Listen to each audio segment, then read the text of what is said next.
Tole jaalakiyya jalqabarratti gaafii fi deebii afeerraa miidiyaa walabummaa Oromiyaa sii taasise fudhattee gara miidiyaa kanaatti dhuftee gaafii fi deebii rakkoo yeroo ammaa godina Harargee Lixaa keessatti argamu ibsuu keetiif guddaa galatoomiin siin jaa.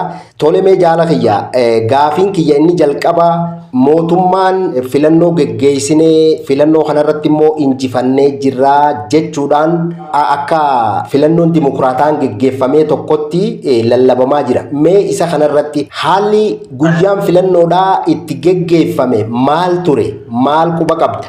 Ayyee atinillee maqaa miidiyaa walabummaa kanaan isin argachuu kiyyaa fi uummata Oromoo hunda biraan bakka jiranitti sagalee kanaas gahuudhaanii rakkoo keessa jirru kanaafis furmaata akka laannu guddaa galatoomaan isinin jaa. Waa'ee filannoo tanarratti amma dimokiraasii filannoon tun filannoo haqa qabeessa filannoo dimokiraatawaa kan jedhame miidiyaa fi waa hunda irratti wanti lallabamaa jiru kana akka naannoo keenyaa kanatti nuti boordii filannoo waraqaa filannoodhaa ta duraan namaa kannan sani namarraa sassaabanii walitti qabanii akka jirtuuni ofumaa filuudhaafi jechuu fuudhanii ofumaa filanii erga fuudhanii fi filaniin booda gaa'ee hawaasni keenya kunis duraanii fi waa hunda miidhaan inni irra turee fi rakkoon inni irra dure kun rakkoo haalaan gocha suukanneessaadha.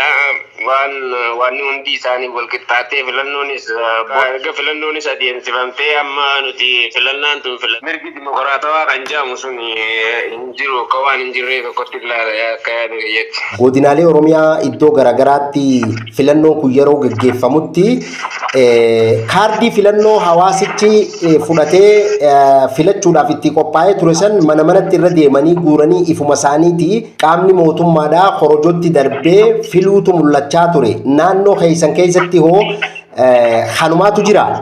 Akkasuma asittis bakka waliin sassaabanii uummata gandareessa erganii akka jiru mana manatti irraa deemanii warreen hafelleen taa'amman taneessaan gandii waa mana hin jirre lafatti hafelleen ni jirti qootollee kaasee seergus numan danda'a. Ifuma walitti guuranii ofumaa filanii filannoo haqa qabeessa akka jedhamu kanarraa akkan asirratti argu kanarraa maaliif mirgi keenya nuuf eegamuu dhaba? Akkanaan filannaan tun filannoo haqa qabeessa filannoo dimokiraatawaadha jennee wanti irraa dubbannu maali yaada jiru tokko baanaan numa jiru. Namoonni fakkeenyaaf kaardii filannoo yeroo milishaan mana manatti dhufee irraa funaanee gara korojootti darbuu deemu san warroottan gaafii kaasanii kaardii kana nuutu filachuu qabaa, kaardii kana akka filannuuf kaardii kana fudhanne waan ta'eef nuutu guyyaa filannoo iddoo sanitti dhaqee filanna hin kanninu warri jee kaardii san morme hoo jira? Warroota akkasii irratti hoo tarkaanfiileen fudhatamu? Tarkaanfii akkam? Isaan kana keessatti hawaasnis gammachuu isaanii waan hin qabneef anamma akka mataa kiyyatti filannoon tiyya mana jirti filannaa tiyyaanumaa filataa namni naan filu yoo namni filuu baate haaftu jee kanin jeemman tana tiyya ni jirti. Eega kaardii kana hawaasa irraa guuran booda hoo wanti ta'e wantoota akkami?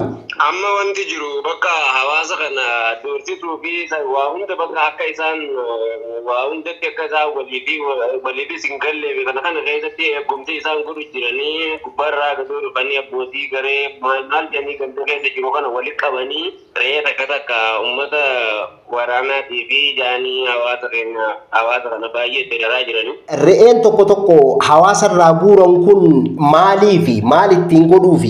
Egaa kun isaan walgaaniiti bakka wanta waliin jiranii wajji fedhanis qalanii nyaatanii. Namoota re'ee tana kafaluu hin dandeenye irratti hoo dhiibbaan godhamaa jiru isa akkami? Namoota kanarra reebichi irra raawwatamee fi hidhame hoo jira? Yeroo ammaan tanaa kana keessa namoonni mana hidhaa keessa jiru namoota 20 kana ni gaa. Aanaa Habroo magaalaa Galamsoo keessatti hidhaa jiran namoota 20 caalu? Ni caalane. Namoonni kun jarri kun warra yakkoota biraatiin hidhaman immoo re'ee tokko kafalamu kana hin kafalle sababa jiruun warra hidhamanii. Maaliif mirgi hawaasaatii fi mirgi uummataa kunis wanta hin eegaminii fi maaliif Oromoon duraanuu nu wayyattee nyaata mi'aawaa yoo nyaatte gaadii kurarra deddeebi'atta yaani gammachuu isaa kana fakkeenya wanta ammaan dura dalagamaa jiru kanaa fi olaantummaa seeraa kabajuu fi kabachiisuu kana keessattis waan jiruuf rakkoo sardaneessummaa isa jedhamu kana keessa kanaan wal qabatee uummannis filannaa kana Korojoon lama taanaan filannaa isaanis wanta irraa hin qabneef deemee guuraadhaa namarraa jedhanii hin guurruu nuti jedhanii kunis. Warri hin guurru jee mormu kuni milishoota hawaasa irratti miidhaa akkanaa hin raawwannu jee isaan kun. abbootii gareetii fi hawaasuma kana keessaa namni walirratti kaddi gubbaa gaditti hin jiru. Abbootii gandaa jechuun. Abbootii gandaa warreen jaamu kana ammoo warreen mana hidhaa keessa jiran kun. Warroottan akka abbootii gandaatii fi kaabinoonni araddaadhaa warroottan hawaasa irratti gocha kanaan raawwannu jee yeroo ammaatti mana hidhaatti argaman jechuudha. Mana hidhaa kanatti argaman. Hawaasa irratti dhiibbaan qaamni mootummaa kun raawwadhaa jee ajaja dabarsu isa akkamii warroottan tarkaanfii akkasii fudhachaa jiru kun hoo hawaasa irratti miidhaa akkam geggeessaa jira? Hawaasni kun ammaan tana akkuma jiraattu nageenyummaa waa'ee nageenyaa tanaanis wal qabatee wanta duraanii fi haga har'aatti jechuun tasgabbiin nageenyaa hin jirtu. Kunis waan jiru amma dargaggoota jennu fakkeenyaa ijoolleen tuni amma dhiyoo tana mucaa tokko ibsaa hundaa jaamaa asuma naannuma jirru tanatti mucaa isaanii tokko waraanaa jaanii barumsaan raakisee inni dhufu barataadhaa galamatti qaraa kutaa barataa kutaa kudhaniiti mucaa kana waraana oofnaa jenna. Naanin ta'uu jeemuudhaan keenya waraanaa jedhamutti mancaatti fudhate rasaa isaanii garaa kanarra dha'e. Fakkeenya inni kunis garaa kanarra dha'e hospitaala Adaamaa ciisu jira. Inni maaga ammaan galle guyyaa amma hidhannaa kana tura. Waraana ta'uu qabda hidhachuu qabda jechuudhaan qaamni mootummaadhaa reebicha irratti raawwate jechuudha. Reebicha irra raawwatee rasaasaan garaa kanarra dha'ee wanti garaa marrimaan kun hunda lafatti irraa wanni godhee walitti hidhanii karaa hospitaalaa fe'anii Adaamaa jira. Kanaan wal qabatee rakkoo dargaggoota waa'ee nageenyaa waa'ee mana barumsaatii fi waan hundaanuu wal qabatee olaantummaa seeraa tana wanni jaamu kana keessattuu gammachuun tokkollee hin jiru. Komiin hawaasni yookiin jiraattonni naannoo Galamsoo fi aanaa Habirootii fi magaalaa Galamsoo kun mootummaa irraa qaban komiilee akkamii? Komiin hawaasa keessatti gungumamu komiilee akkamii jaalate? Amma namni tanaasan ijee waa dubbatee gartee karaa wanni irrattillee dhiyaatee akkatti waa dubbatuuf akkatti eenyuttillee akka waa himatullee baay'ee asitti rakkisaadha. Wallaahi dhugumatti yoon siime warreen ammaan tana warreen uleedhaan tumamee ilma kee fidi jechuudhaan akka seeraa olaallee ilmaaf amma nama fuudheef wanneen ni gaafatu. Ilmaan keessantuu waraana bilisummaa Oromoo keessa jira. Isaan tuchi keessaan dhawaa jira waan taateef isaan galchuu qabdanii yoo isaan hin galchine dirqama tarkaanfii isinirra fudhanna waan ju'uuni hawaasa irratti dararaa raawwachaa jiranii. Hawaasa kanarra amma ji'a dura warreen lubbuudhaan du'es ni jira. Uleedhaan tumamee sababa ulee tanaati warreen du'es ni jira. Maaliif maqaa isaaniitillee barbaadde ibsus numa ta'a waanuma namni hundi beeku waanuma walumaanuu gartee awwaalle. Sababa hawaasa maqaa waraana bilisummaa Oromoo deeggartu ju'uun mootummaan reebicha raawwachaa jira jechuu qaamni mootummaa. Kana haalaan baay'ee haalaan raawwataa jira. Olaantummaa seeraa kabajuu kana keessa wanta jaamu kana gaa'ee mirgaa fi dirqamni kunis numa jira. As keessa wanti raawwatamaa jiru waa'ee seeraa kallattii seeraa seerri jiru tanaanis walitti hin dhalaa'u. Haalli qonnaan bultoonni keessatti argamu.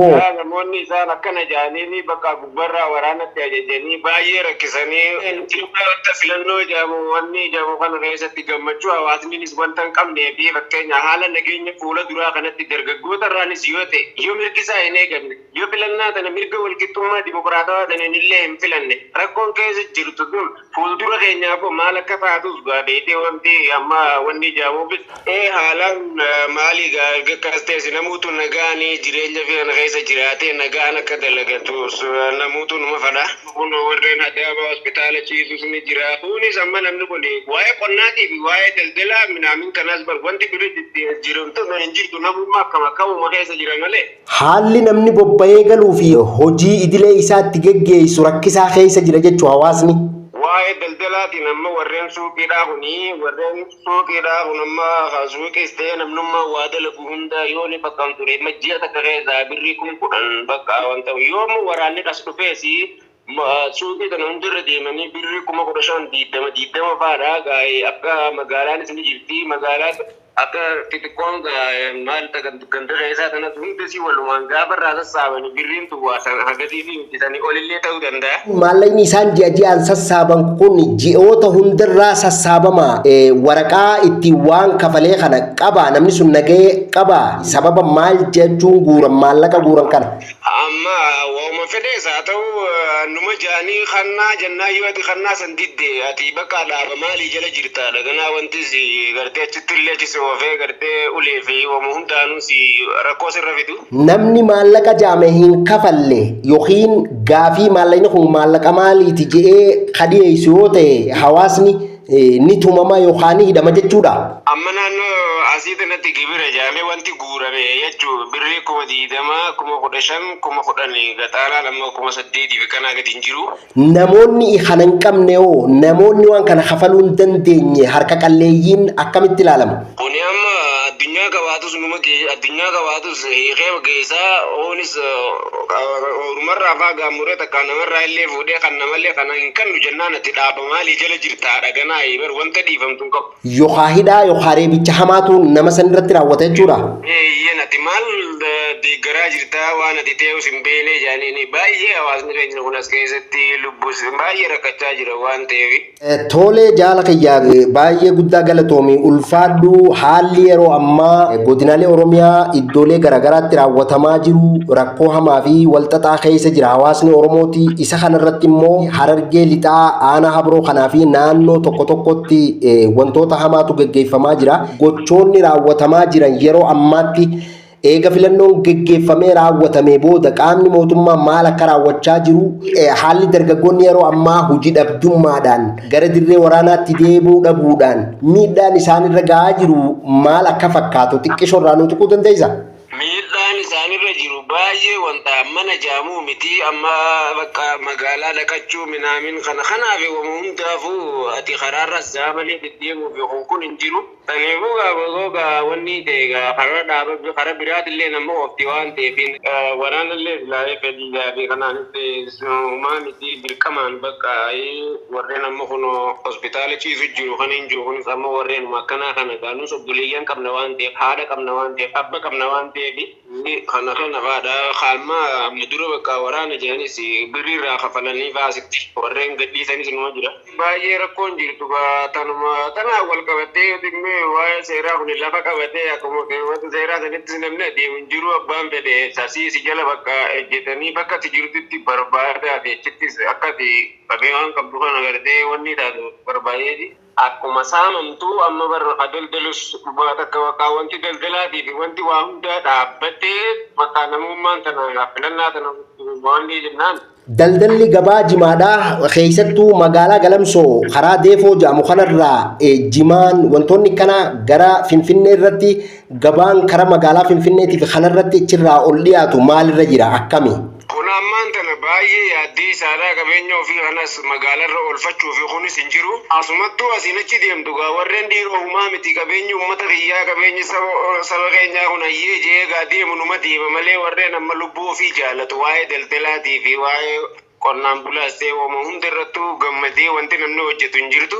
Hawaasni waan daldalaatii fi haalli jireenya hawaasni keenya keessa jiraatu walxaxaa fi rakkisaa keessa jira jechuun dhiibbaa gara mootummaatiin. Baay'ee haala rakkisaadha. Jimaa kan amma feetee daaloo jaanii maasamma gamana sachinuma geessanii ijoollee baajaa ijoollee mootoraa warra suuqii kana guutus karaarra dhaabbatus birrii jimaan kun amma asitti waa xiqqoo takkarraa bakka qarshii 500 qarshii 1,000 waa hunda bakka akkanumatti sassaabataa jiran. Akka hawaasaatti rakkoo hawaasni Oromoo waliigalatti keessa jiru irratti yaadni dabaltu yoo jiraate.